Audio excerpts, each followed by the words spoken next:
basically, this is the live, and I'm gonna read it, the book in this slide. And today I'm gonna share the third principle from this book, which is directness, right? So let's start first of all. And the third principle starts with a story of one of the Indian guy who is, yeah, Vatsal Jaswal. So let's get started. Ready, guys? Okay. After growing up in India, Vatsal Jaswal moved to Canada with the dream of becoming an architect. Now, 4 years later, armed with a newly minted degree and entering into the worst job market since the Great Depression, the dream was beginning to seem very far away. Getting a, getting a foothold in architecture can be difficult, even a good economic times, right? But just a few years out of the market crash of 2007, it was nearly impossible.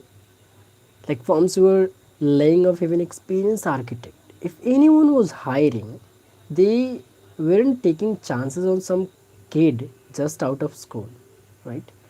So out of his graduating class, almost nobody had found an architecture job yet. Most had given up, taking job outside, right?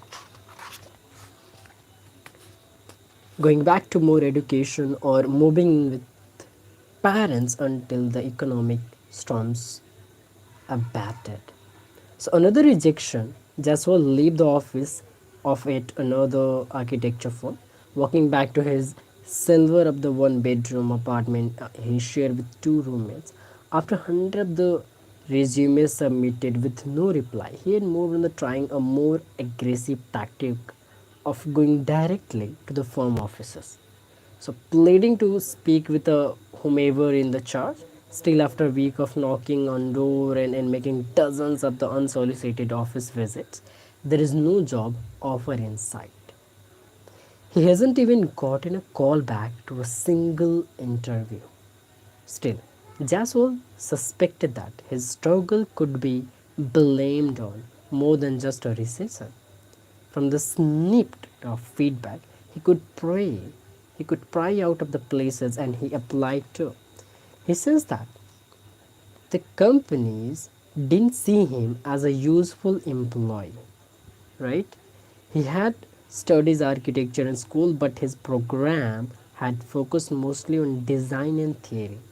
He had been trained in creative design projects that were isolated from the reality of building codes, construction costs, and tricky software because his portfolio of school project didn't resemble with the detailed technical document of the architect worked with. They thought hiring him would involve a lengthy training period, something Firm could like currently afford, but very few people, I mean, of firm can afford that. So Jaswal needed to come up with a plan. More resume submission of an office walk-in weren't going well. So he needed to a new portfolio that could prove he had the exact skills firm wanted. He needed to show them that rather than being a burden, he could get to work straight away and be a valuable team member from the first day. To do this, he would need to know more about how architects actually drew plan for building, not just for being theories and design, which he had learned in school.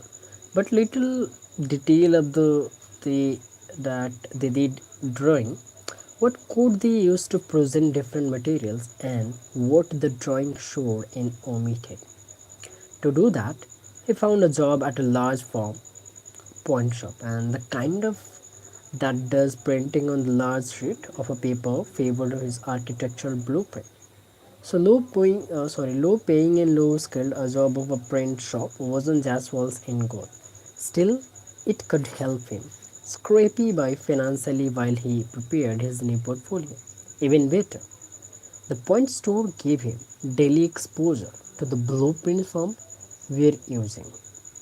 that allowed him to absorb countless detail about how the drawing were put together. Right. Next, Jaswal would need to upgrade his technical skills.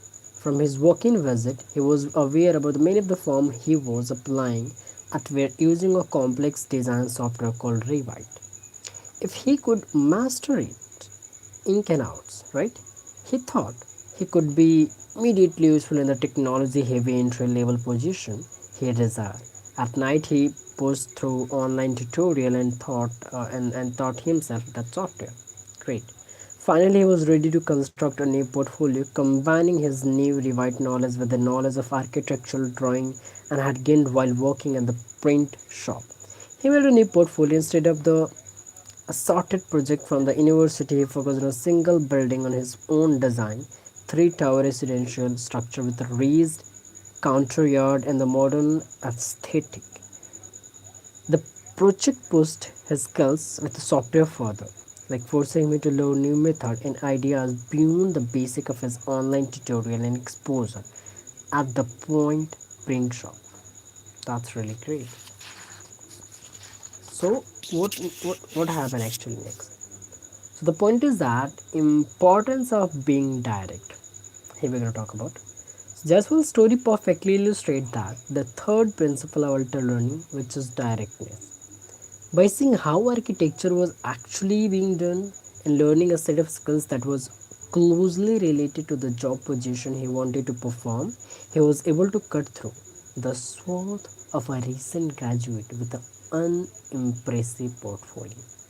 So, what is directness actually? Directness is the idea of learning being tied closely to the situation or a context you want to use it in, right? So, in Jaswal's case, when he wanted to get enough architectural skills that firm would hire him, he opted to build a portfolio using the software those firm used and design in the style those firm practiced.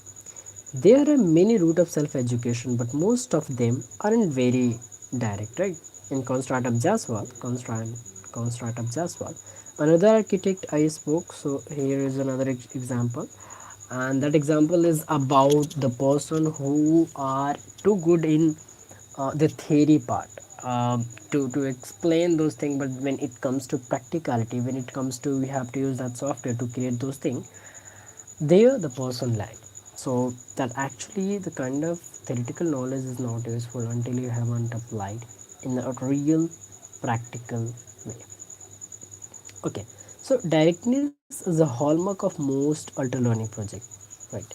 Like the alter learning activity that are always done with a connection to the context in which the skills learned will eventually be used, right? So the opposite this is the approach that's often favored in more traditional classroom style learning, like studying facts, concept, and the skill in a way that is removed from how those things will eventually be applied. So mastering formulas before you understand the problem they're trying to solve, memorizing the vocabulary or a language becomes because it's written on the list, not because you want to use it. Solving highly idealized problems that you will never see again after graduation. So indirect approach of learning, however, aren't limited to the traditional education.